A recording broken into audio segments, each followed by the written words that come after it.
Most of these speeches may start off with a great citation or even an awesome story of somebody that saw the wickedness in abortion and has turned from believing in the lies of abortion. I want to start my speech with something that most people would think is not masculine or very manly by talking about how much I enjoy kids, especially young kids. I enjoy watching little children just learn how to walk and how even though they may stumble or cry, they keep getting up until they are able to walk just like you and I. I enjoy the babies that just want you to hold them and maybe even sing a lullaby to them as you rock them into a deep slumber. I know you may be confused of why I would start a speech off like this, but how I feel has drove me to write this speech. Infanticide is something I have not known about for too long. Actually, I had a speech already picked out about abortion until God directed me in a different direction when He used my mother to tell me about infanticide. When I found out about the killing of these babies, up until 1 year old, I was crushed. There are others like me who enjoy babies as much as I do, and they would love to adopt a child or even have a chance to show love to their very own child. I want this speech to show you stories of infanticide in today's world.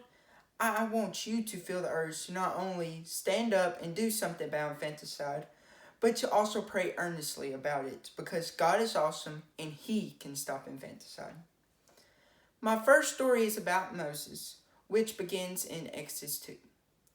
During Moses' time, the Pharaoh of Egypt had commanded all the Israelite male babies to be killed because Pharaoh was scared the Israelites would take over.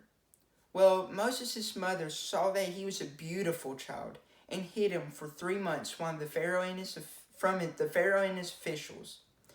After 3 months, the mother saw that she could not keep hiding Moses as he was getting older and bigger and a little noisier. Moses' mother built him a little boat made of asphalt and pitch and put Moses in it and put the boat in the Nile River. Later, Pharaoh's daughter saw Moses and adopted him. Moses helped the Israelites come out of Egypt and lead them through the desert later on in his life. Just like God used and cared for Moses, God cares for the children of today and may one day even use them to have a big impact on the world, just like Moses. Another child that had an even bigger impact on the world than Moses also survived infanticide, and his name is Jesus Christ. Most people have a nativity scene with baby Jesus, Mary, Joseph, the shepherds, and the wise men.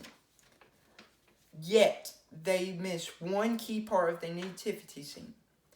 The night the wise men arrived in Bethlehem, Herod sent soldiers to go and kill all the male children that was 2 years old and younger.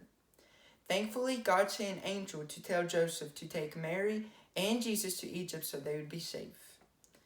Later in life, Jesus died on the cross for everyone's sin, and He rose from the dead so we can have hope and a living Savior to trust in. Now you may be wondering, what about infanticide in today's world? Good thing you asked, because I was just getting to that. In China, there are still accusations that infanticide occurs due to the one-child policy. Back in the 1990s, a certain stretch of the Yangtze River in China was known to be a common site of infanticide drowning. In India, infanticide is illegal, but they still have the highest infanticide rate in the world.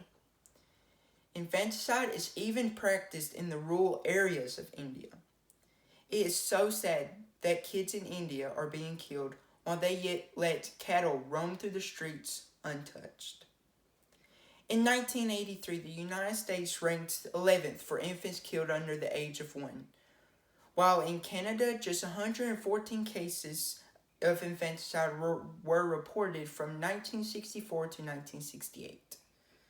Infanticide is all around the world and even in our backyard of the good old United States of America. And I hope my spring speech brings more attention to this wickedness that is everywhere and has been going on since Adam and Eve. If infanticide goes back to the times of Moses and Jesus, why has it been around for so long? It's because people don't have a passion and a desire to end this wickedness. You may be asking yourself, how can we stop this since it's been going on for so long? There are 3 things I want to challenge you to do. First off, I want to challenge you to all pray. Pray that the Lord would end the killing of innocent babies and infants, and that people wouldn't have the desire to kill their infants. Second challenge, take action. Step up. And be somebody that will say, if you don't want the child, I'll take it. Adopt a child, or encourage a couple to adopt a child. Most people think that adopting is for the child, but that child can be just as much a blessing to you as you are to them. Third and final challenge.